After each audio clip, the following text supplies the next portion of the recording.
Jusqu'en 2018, le concours du CFJ se déroulait ici à Paris, sous forme écrite. Et c'était très bien pour trouver les candidats qui allaient faire de très bons journalistes.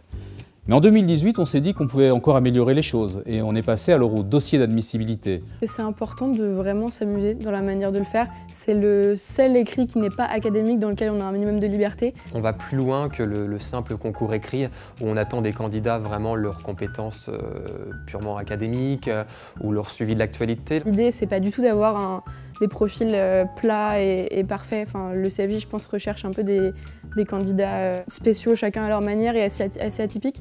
Donc surtout ne pas hésiter à faire ressortir les aspérités de sa personnalité, même les choses qui peuvent être perçues comme des défauts, mais qui ici ne vont pas particulièrement être perçues comme des défauts. On n'est plus vraiment dans le bachotage, mais on va chercher à aller plus loin, à connaître la personne, à voir sa motivation, ses expériences, ce qu'elle a pu faire par le passé, mais également connaître sa vision du journalisme, tout ça autour d'une vingtaine de questions. Donc je trouve que c'est une manière de sélectionner assez pertinente.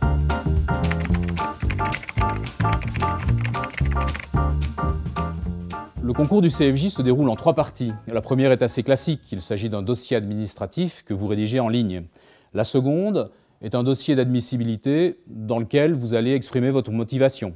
Et enfin, la troisième, si vous êtes sélectionné, se déroulera ici, à Paris, au CFJ. 4 épreuves au programme. La première, celle d'enquête-reportage qui vous amène sur le terrain. La seconde, celle d'actualité. Une troisième où l'on sonde votre motivation. Et la dernière, écrite celle-là, où l'on vérifie votre connaissance du français. Mon premier conseil, c'est de connaître l'actualité. Et pas seulement les faits, il faut savoir pourquoi les choses se passent. Mon deuxième conseil, c'est de vous renseigner sur le métier de journaliste, ou plutôt les métiers du journalisme. Et pour cela, les stages sont utiles, mais ils ne sont pas obligatoires. Et moi, ce que j'avais fait, c'est que j'avais pas hésité à contacter beaucoup de journalistes. J'aimerais bien faire de la correspondance plus tard, donc c'est un peu difficile d'avoir une expérience directe là-dedans. Donc j'avais pas hésité à contacter beaucoup de journalistes et discuter avec eux de leur métier et de potentiellement mon futur métier. Mon troisième conseil consiste à vous faire aider. C'est une preuve d'intelligence. Mon quatrième conseil, c'est de vous y prendre tôt pour remplir ce dossier, car il contient des épreuves qui prennent du temps.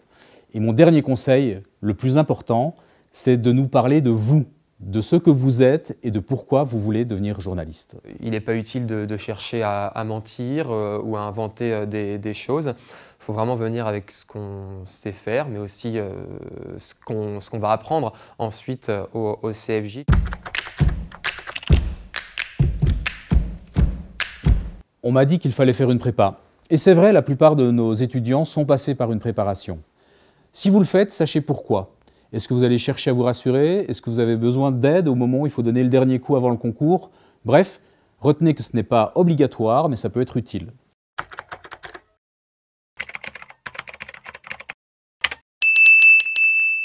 Alors là encore, statistiquement, beaucoup de nos étudiants sont passés par Sciences Po, mais notre objectif à nous, au CFJ, c'est de faire des promotions qui sont très diverses, y compris dans les parcours scolaires, et donc on est très content quand on voit des profils scientifiques ou économiques lors du concours.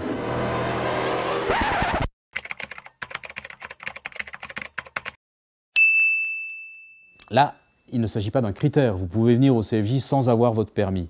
Mais rendez-vous ce service car pour l'insertion et dès les stages au CFJ, le permis est un sésame.